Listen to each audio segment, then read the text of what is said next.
Picture चालू करो बे।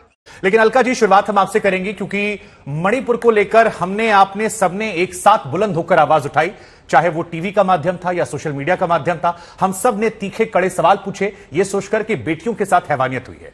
लेकिन अगर आपके राज्य में एक व्यक्ति जो कि मंत्री रहा वो सरकार को आईना दिखाता है, तो क्या उसे बर्खास्त कर देना एक अच्छा मैसेज है? कुछ भी शुभंकर जी, मैं अपनी बात का आपके सवाल का जवाब दूंगी, लेकिन मैं कहना चाहती हूँ राजस्थान बहाना है, मणिपुर से ध्यान भटकाना है, प्रधानमंत्री नरेंद्र मोदी जी को संसद में जवाबदेही से बचाना है। शुभंकर जी, आपका मैं खुद व्यक्तिगत फेसबुक पे देखा, आपने मणिपुर पर बहुत भावुक कर देने वाली सच्चाई मणिपुर की बताई और 4 मिलियन लोगों ने आपके उस प्रसारण को देखा, सच्चाई जो आपने बताई। मैं पूछना चाहती हूँ, आपने राजस्थान पर क्यों नहीं वीडियो बनाइए ना। क्यों? क्योंकि आपको भी नहीं लगा होगा कि राजस्थान में जो दलित बेटी के बलात्कार किया जिन्होंने 24 घंटे में एफआईआर ही नहीं हुई, अरेस्ट हुए, और वो कौन थे? भाजपा के प्रवक्ता से पूछे सच है या नहीं कि वो धर्मपाल सिंह अखिल भारतीय विद्यार्थी परिषद बीजेपी का लड़का जिसने नाबालिग बेटी का बलात्कार किया। पूछना चाहती हूँ, हाँ या ना? ये तो लेटेस्ट न्यूज है। क्या मणिपुर की तरह राजस्थान जल रहा है? बताइए। क्या राजस्थान के 25 सांसद संसद में खड़े होकर राजस्थान पे चर्चा मांग रहे हैं? हम मणिपुर पे चर्चा मांग रहे हैं, वो नहीं मांग रहे। यूरोपियन यूनियन से लेकर यूके की पार्लियामेंट पर मणिपुर पे चर्चा हो रही है, राजस्थान पे चर्चा नहीं हो रही। राजस्थान में बता दीजिएगा 12 लोगों को अशोक गहलोत सरकार के 4 साल में फांसी की सजा दी है, हमने फांसी चढ़ा दिया। ये तो खोखले बयानबाजियां कर रहे हैं, अपराधियों के साथ खड़े हैं। आसाराम के साथ गलबैया प्रधानमंत्री नरेंद्र मोदी करते हैं। नाबालिग बेटी का बलात्कार होता है, सजा किसके दौरान मिलती है? गहलोत सरकार के अंदर। राम रहीम को यही हरियाणा सरकार 7 बार पैरोल दे चुकी है, 20 साल की सजा है राम रहीम को। बलात्कार और हत्या के दोषी हैं, लेकिन 7वीं बार पैरोल देकर प्रचार प्रसार भाजपा कर पा रही है। ब्रजभूषण के लिए दिल्ली पुलिस कोर्ट में खड़े होकर विरोध नहीं करती उनकी जमानत का, और उन्हें जमानत मिल जाती है।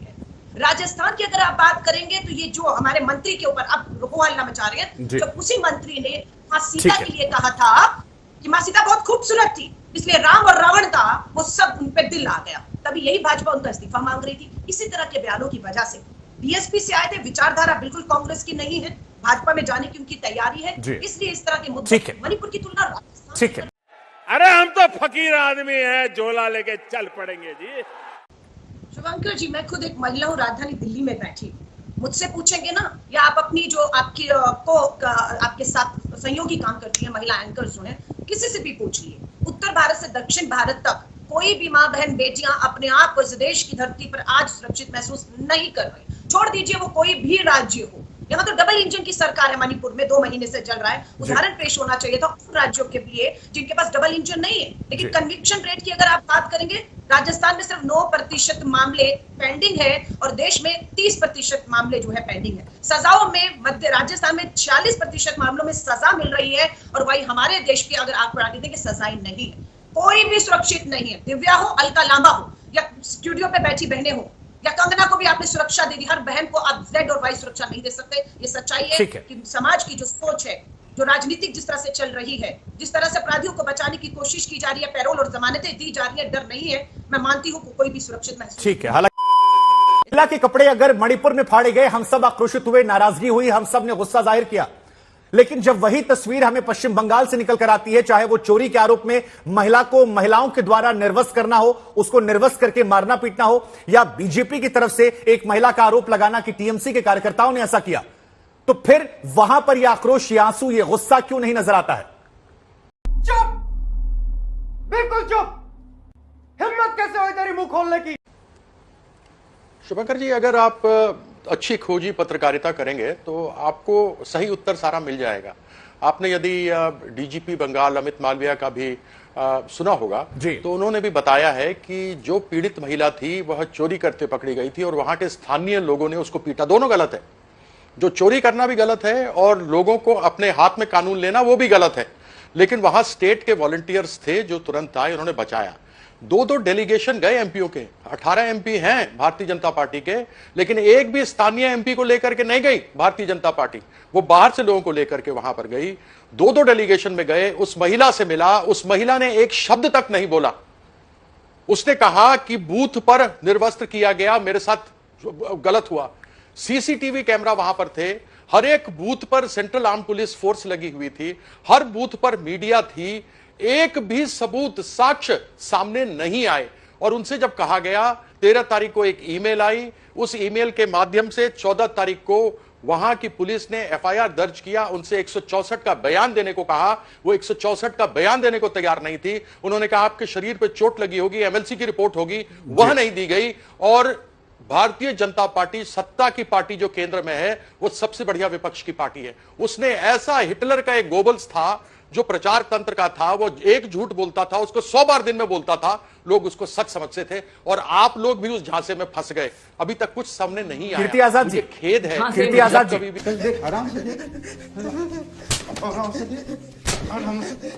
इस प्रकार के वीडियो बांग्लादेश से भी आते हैं और उसको दिखाया जाता है कि यह वीडियो ये बंगाल के हैं, क्योंकि वहां पर भी लोग बांग्ला बोलते हैं। तो ऐसे में मेरा केवल एक सुझाव होगा, अनुरोध होगा, मैं काफी वरिष्ठ हूं और काफी लंबे अरसे से राजनीति में हूं, मेरे पिताजी भी थे 1951 से। मैं ये केवल कहूंगा कि किसी भी ऐसे वीडियो को आने से पहले और रिपोर्ट करने से पहले कि मुंह की न खानी पड़े, जांच जरूर कर लेना। ठीक है, अब शुभंकर जी, दोनों मामलों को आप मिलाकर एक घोर अन्याय कर रहे हैं लोगों के साथ जो इस चैनल को देख रहे हैं।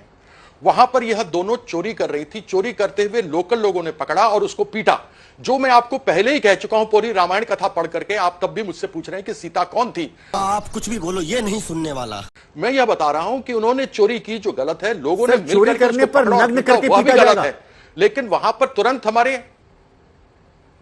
तो यह आप सवाल मुझसे पूछ रहे हैं, एक आम जनता, उसमें आप भी हैं, जो लोग इस चैनल पर बैठे हैं वो भी हैं, जो देख रहे हैं वो भी हैं। अगर हम सभ्य समाज से आकर सभ्यता से कोई काम करते हैं तो अलग है, अगर लोगों ने वहां स्थानीय रूप से पकड़ कर उग्र रूप धारण कर लिया और ये कर लिया, तो उसके लिए टीएमसी कैसे जिम्मेवार है? यही पैमाना अगर बीजेपी मणिपुर में दे दे सर, फिर ये आपको नहीं लगता ये अपराध हो जाएगा कि राज्य सरकारें संस्कार के नाम पर सरकारों को बचा लेंगी? एक चोरी का काम और एक जगह रेप होना, पिछले 80 दिनों से 80 दिनों के बाद कुंभकर्ण की नींद से जागे प्रधानमंत्री, 3 लाइनें बोली, 36 सेकंड, 60,000 लोग विस्थापित हो गए, हजारों लोगों को चोट लगी है, 140 से अधिक मर चुके हैं। उसकी तुलना आप इससे करते हैं कि लोगों ने चोर को पीटा। मैं महिलाओं को लेकर अत्याचार की तुलना कर रहा हूं। मणिपुर की घटना जघन्य है, उसको मैं बिल्कुल I'm not interested यार, मुझे सुनना ही नहीं है। और उसी की बात आपने एक बड़ी अच्छी बात कही कि वहां के मुख्यमंत्री बीरेंद्र सिंह ने कहा एक ये वीडियो कैसे, यहां तो सैकड़ों वीडियो हैं। तो आप सोच सकते हैं कि किस प्रकार का जघन्य अपराध, किस प्रकार के राइट्स, दंगे हो रहे हैं। वहां पर चर्चों को जला दिया गया है, लोगों को विस्थापित कर दिया गया है। वहां पर एक संधि 2016 में की थी, उसके 2017 के चुनाव के बाद उस संधि को हटा दिया गया और भारतीय जनता पार्टी ने केवल लोगों को वहां पर दिग्भ्रमित किया और आज तक कुंभकर्ण की नींद सोए रहे हैं, जो कि हमारे देश के लिए एक बहुत ही गंभीर मामला है। ऐसे और मामले पूर्वोत्तर के राज्यों में न घटें, इसके लिए आवश्यक है कि तुरंत वहां पर कार्रवाई होनी चाहिए। केवल मुंह से बोलकर काम नहीं चल सकता। मुझे क्रेडिट नहीं चाहिए। अब मैं मणिपुर के विषय पर बात नहीं करता हूं सर, आपने कहा कि तुलना नहीं करते, बिल्कुल सही बात है, हम मणिपुर के विषय किनारे रखते हैं। मैं बंगाल पर फोकस करके एक सवाल पूछता हूं। 2 घटनाएं बंगाल में हुई हैं, एक बीजेपी नेता ने पंचायत चुनाव को लेकर आरोप लगाया, एक मालदा को लेकर आरोप लगाया। कीर्ति आजाद जी 140 करोड़ भारतीयों को रिप्रेजेंट कर चुके हैं, आपने इसको लेकर सोशल मीडिया पर लिखा पढ़ा, उनको इंसाफ दिलाने की मांग की आपने? बंगाल, मैं मणिपुर का जिक्र नहीं कर रहा हूं, सीधा फोकस बंगाल को लेकर, क्योंकि पंचायत इलेक्शन में भी काफी घटनाएं आई थी और ये 2 घटनाएं जिनको लेकर सवाल उठ रहा है कि बंगाल को लेकर रोष क्यों नहीं। कौन है ये लोग, कहां से आते हैं? आप तो बंगाल को जरूर बदनाम करने का प्रयास कर रहे हैं। अभी मैंने उनके सबके जवाब आपको दे दिए। सीसीटीवी कैमरास, वहां पर आपकी मीडिया का प्रेजेंस होना, वहां पर सेंट्रल आर्म पुलिस का होना, उसके बाद पुलिस का 24 घंटे के अंदर उसकी संज्ञा लेना, उनके पास जाना और पूछना, और उसके बावजूद फिर उनका 164 के अंदर बयान न देना। अब इसके अंदर भी आप टीएमसी को किसी न किसी तरीके से बदनाम करना चाहते हैं। अगर हम करें तो करें क्या, बोले तो बोले क्या?